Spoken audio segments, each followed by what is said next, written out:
ស្វាគមន៍មកកាន់វីដេអូថ្មីថ្ងៃនេះមកធ្វើការបរៀនអ្នកគ្នាពីរបៀបចូលលេងក្នុង server ហានុមានខ្ញុំនិយាយអំពីហានុមានមុខខុងដែលគេទំតបើកថ្មី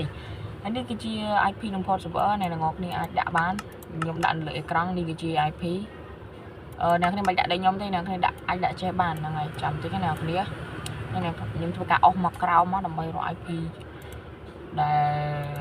គេលេងច្រើននេះគឺជា IP របស់ server អញ្ចឹងអ្នកគ្នាចុចដានមកមិនមែនលេងលើJava អញ្ចឹងអ្នកគ្នាចុចចូលមកផុតមកអញ្ចឹងអ្នកគ្នាមកដល់ spawn តែម្ដងអញ្ចឹងអ្នកគ្នា /register សម្រាប់ member ថ្មីហើយអ្នកគ្នាដាក់ password អ្នកគ្នាទៅដាក់បានដាក់ទៅតែចិត្តអ្នកគ្នាអញ្ចឹងដាក់ទៅអញ្ចឹងចេះដាក់អ្នកគ្នាឲ្យតែអ្នកគ្នាចាំខ្លួនឯងទេ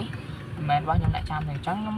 ធ្វើការចូលម្ដងទៀតអ្នកគ្នាធ្វើការស្លាប់ម្ដងណាស្លាប់ login មកអ្នកគ្នាស្លាប់បែបនេះអ្នកគ្នាដាក់ password អ្នកគ្នាហ្នឹងហើយអញ្ចឹងអ្នកគ្នាដាក់មកអាចចូលបានហើយអញ្ចឹងយើងដើរមកមើល spawn បន្តិចនេះគឺជា random teleport ឬក៏មកអាកន្លែង spawn យើងហ្នឹងឬក៏ដើរមកខាងនោះក៏បានដែរ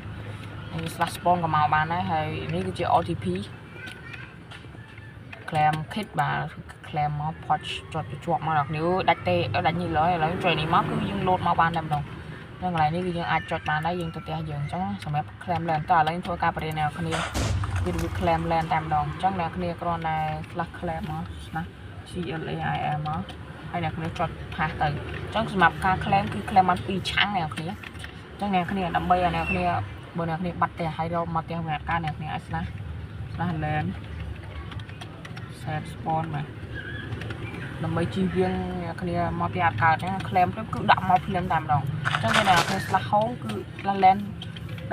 landមិន land claim ទេច្រឡំ sorry land spawn អ្នកគ្នានឹងធ្វើការទៅដល់ផ្ទះអូតូតែម្ដងអញ្ចឹងបើសិនជាអ្នកគ្នាឧទាហរណ៍អ្នកគ្នាផ្លិចអ្នកគ្នាអាច /ជាបាន land claim នេះក្រោមនេះ land claim list ហើយអ្នកគ្នាចុចអាពីហ្នឹងមួយណាក៏បានដែរអ្នកគ្នាធ្វើការមកដល់ផ្ទះអ្នកគ្នាភ្លាមតែម្ដង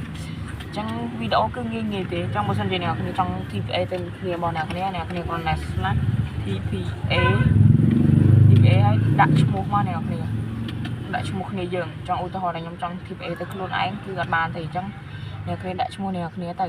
ដាក់ឈ្មោះគេដាក់ឈ្មោះប៉ែមអីចឹងណាអញ្ចឹងយើង TPA ទៅគ្នាយើងដាក់ឈ្មោះប៉ែមអីចឹងដែរ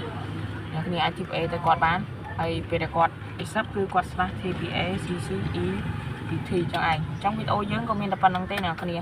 ចឹងបើសិនជាអ្នកគ្នាមានចម្ងល់អីអាចតាក់ទងមកសួរមកកាន់ខ្ញុំបានហើយអ្នកគ្នាកុំភ្លេចចូលលេង server របស់គ្នាផងគឺជា server ហានុមានវូខុងបាយអ្នកគ្នាជួបគ្នាវីដេអូក្រោយ